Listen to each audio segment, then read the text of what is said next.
there, welcome and welcome to season 2 of the VeryVera show. And I'm just so happy that so many of you have sent in so many great comments about the show, and I can tell you I have thoroughly enjoyed myself. I'm so excited about this year. We've got some great shows planned, and I wanted to pay special tribute to the Fresh Market and also to Three Monkeys in Aiken, who helped me with all of my food ingredients and the beautiful set that you're looking at. It just makes it that much more fun for me to get with you every Saturday night. So thank you for joining us. And you know, as I start season 2, I thought to myself, what really influenced me? How did I end up in this spot, and what have I been doing for the last 29 years in the food business?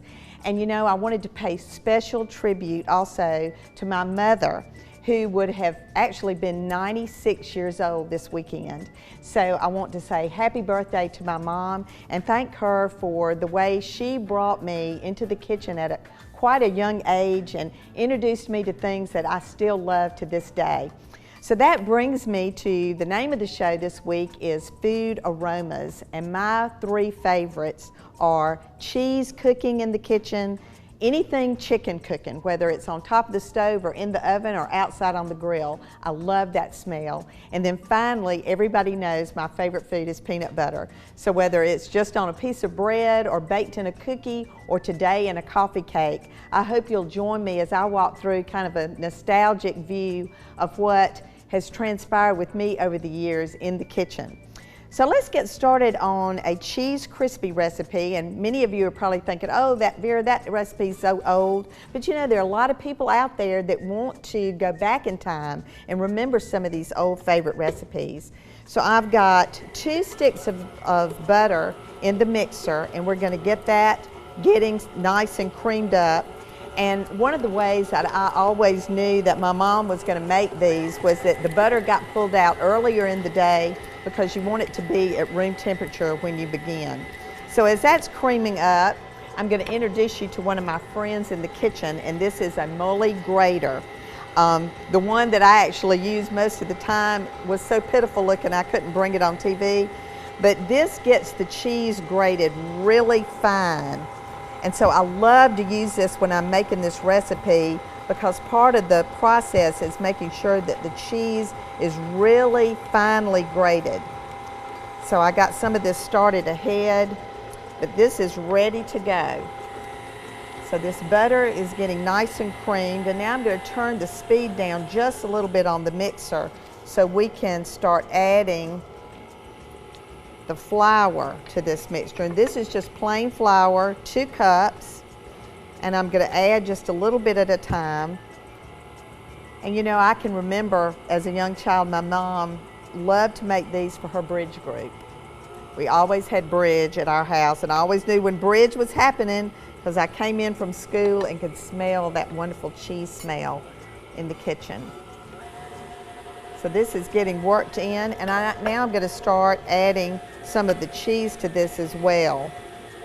And again, just this really nice, you can pick those little moly graters up at the grocery store or any of the department stores. So a little bit of this, and it's just going to be a really nice, crisp little bite that's wonderful if you've got some plans for tailgating or game day. This is also a great recipe for that. I like to use a really sharp cheddar cheese, and when I was at Fresh Market, I was able to pick up a really great, their brand of sharp cheddar cheese. All right, so we're going to get this mixed in, and while that's mixing around, I've got some red pepper, and I also love to pick up their little individual packets of seasonings. And we're going to do about 1/8 of a teaspoon, and you can do a little bit more if you like them really hot. Might throw in just a little bit more. A little bit more of the cheese. So I'm going to keep mixing this up, and when we come back from the break, I'm going to be ready to roll this into little marble-shaped balls. I've got my oven preheating to 350 degrees. I'm going to add the cheese Krispies, and we're on our way. So come back after the break.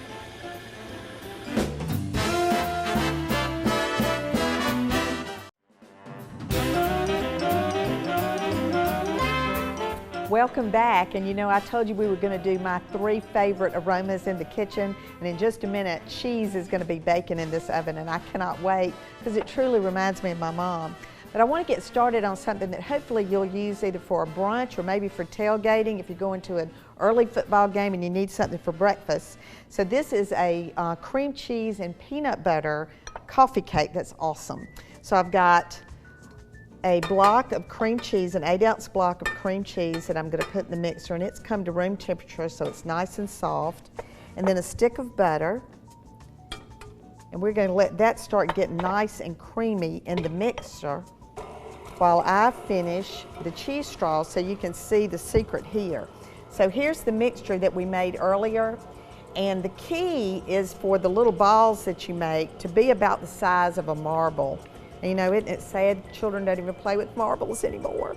But that's about the perfect little size for that marble.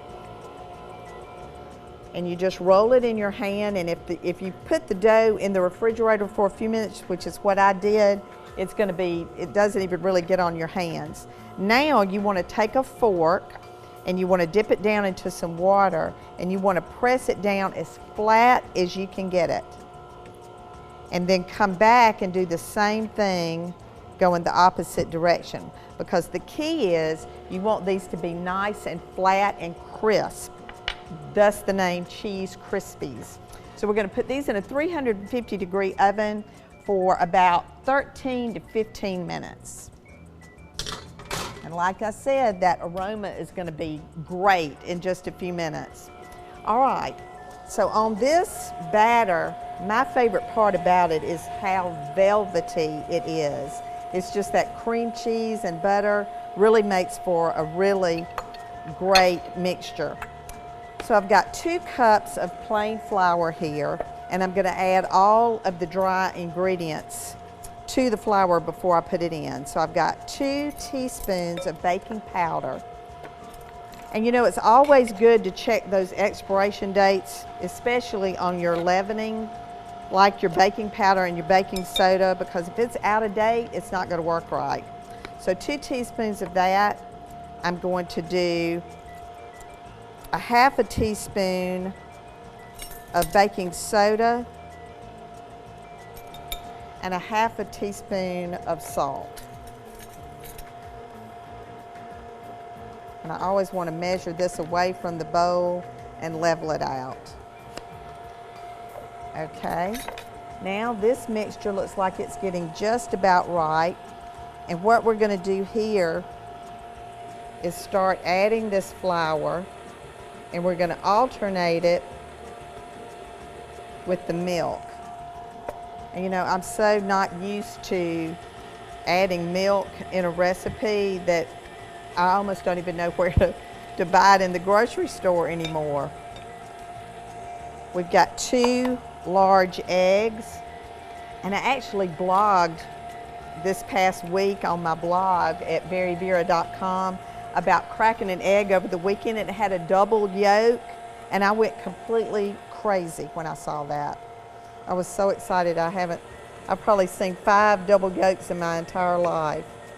Okay, we'll keep adding the flour, alternate it with the milk, and then another egg. Cream cheese would probably be on my list of great aromas as well. But you know, there's nothing like this, and that's going to go on the topping. So a little bit more of the flour. A little bit more of the milk. And this is where, you know, that young person, whether it's your daughter or your granddaughter, can get in the kitchen with you, and they can help add these ingredients, and they can help measure out ahead of time. And it's always such a great lesson to show that you've got everything laid out and you're prepared and ready to go. So I'm going to just mix that up again real quick. And I'm going to put this in a 9 by 13 inch pan. And you could also put this in a disposable pan if you're planning to take it with you to game day for tailgating, and just cut the squares directly out of there. So when we come back after the break, I'm going to put this wonderful velvety batter in the pan. We're going to put the topping on it, and it's going to go in that same 350-degree oven for about 40 minutes. So come back with me after the break.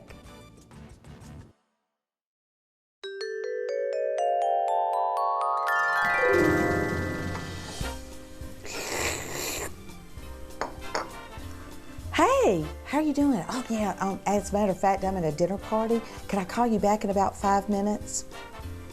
Hey, what is wrong with this picture? You know, I love doing the etiquette tips for the show, and certainly everything that I just did was completely wrong. You should never have your elbows on the table. You certainly shouldn't be slurping out of your coffee cup, and answering a cell phone at a dinner party is absolutely incorrect.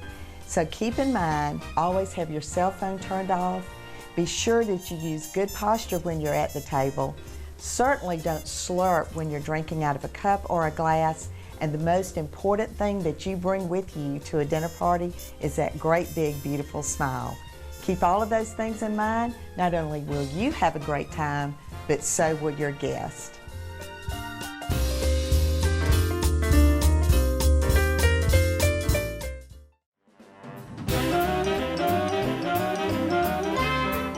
Welcome back, and I promised you great aromas in the kitchen, and you're going to have to try these recipes to get those aromas yourself, but I hope you will. And all of our recipes are always posted on NBC26.tv. Just go to Entertainment and click on the VeryVera Show. So the nice elastic batter that we have for this coffee cake is in the pan, prepared with cooking spray. And now the topping, which is where the peanut butter comes in, I've got flour, pecans, brown sugar, and crunchy Jif peanut butter. And I'm going to pour a half a stick of melted butter over that. And then we're just going to mix this together. And this just makes, as you can see from the one that I made earlier today, it just makes a beautiful coffee cake. And I love to do this. Like I said, if there's an early ball game, this can be something you can eat in the car on the way. It doesn't really make a lot of mess. It could actually be used then for dessert if you don't finish it off. But this topping is just going to go on the top, and then it just kind of builds up around it. So you just want to take a fork and take forkfuls of it and evenly distribute it around. And then you'll just finish it off by spreading it. And you know, when I think about those aromas in the kitchen and the ones that I remember as a child and the ones that I've loved for my children to remember, there's just something about the smell of cinnamon and sugar and pecans and nuts that, you know, almost reminds you of the holidays, and it's such a comforting feeling.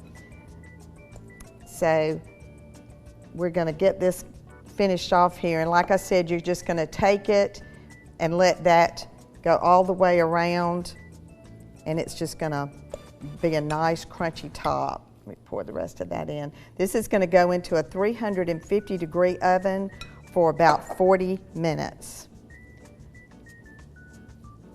And I can smell that peanut butter already. All right, I'm gonna put this into a prepared oven over here at 350. And that'll be the next aroma on the list. All right, so now we're to the third aroma, and that's chicken.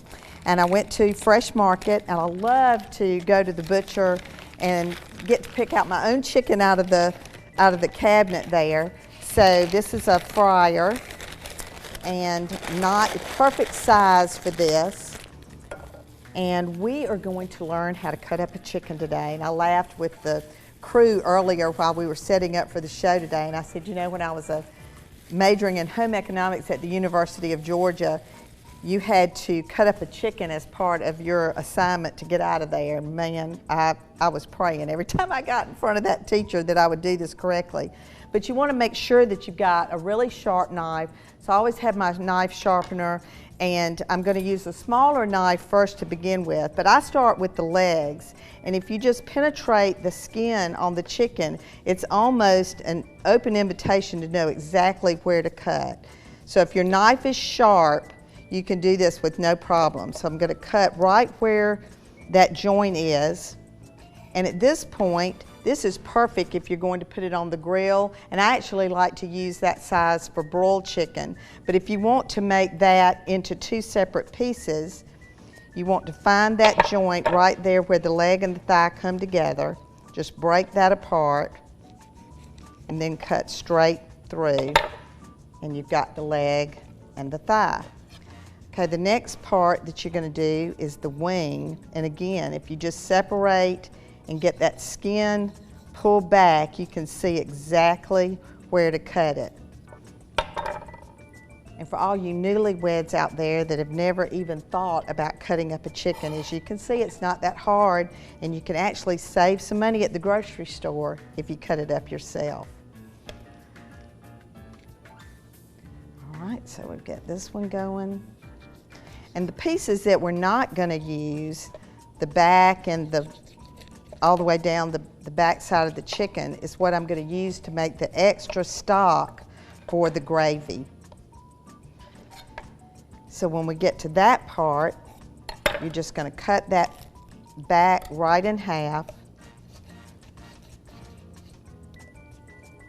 And that's what's going to go in the water to get that good chicken stock. And actually, I've got some water going right now, and we're going to put onion, celery, and the part of the chicken that we're not going to use in there, and this is going to make the most wonderful chicken stock. And nature's seasoning that I use a lot is what I will put in the water with it.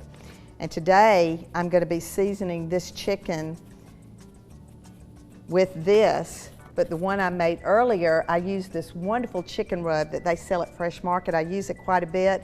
So I'm going to let the camera crew today be the judge of which one of these seasonings is the best, because they'll be able to try both kinds. All right, so now we're ready to get to the chicken breast. And again, this is where I'm going to use the sharper knife. Let me get that wing off there first. You know, it's funny, a lot of times people argue over the wing, and I happen to like the dark meat. So we're going to get this finished. When we come back from the break, I'm going to get the rest of this cut off, show you how to cut the chicken breast, and get this seasoned and ready to go in the oven. And just remember, when you've got something boiling on the stove, don't walk away too far, it might boil over. So come back and join us after the break, and we'll finish this up and get that aroma cooking in the oven.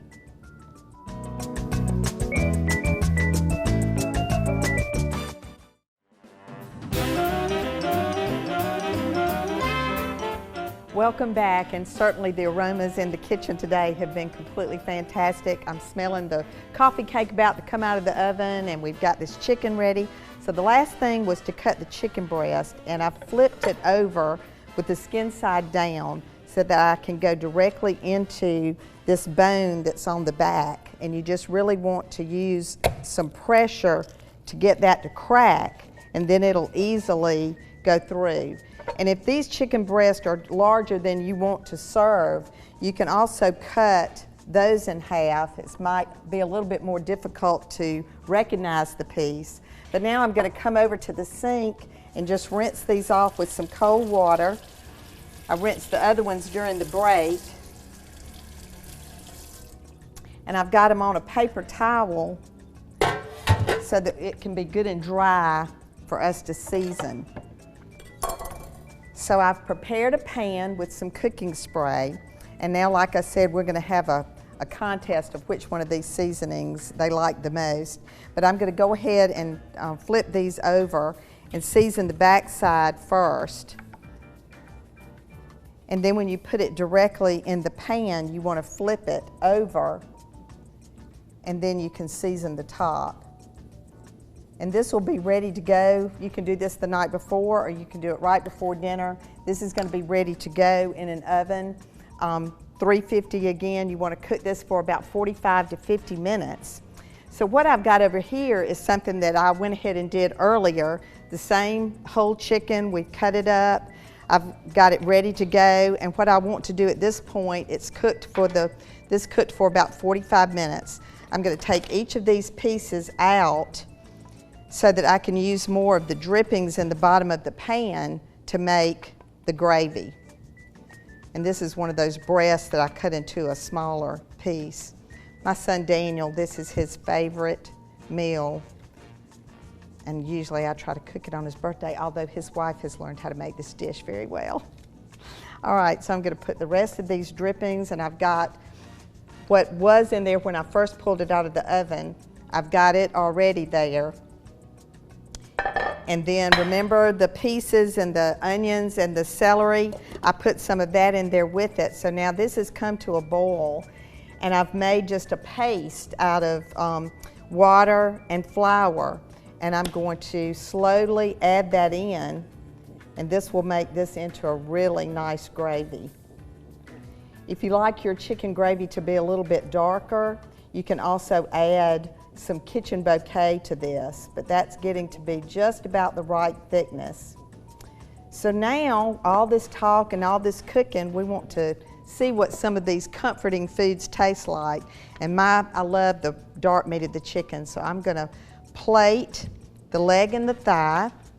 I've got this wonderful gravy to go on top, and I'm just gonna smother it with some of this wonderful gravy and put it on the rice.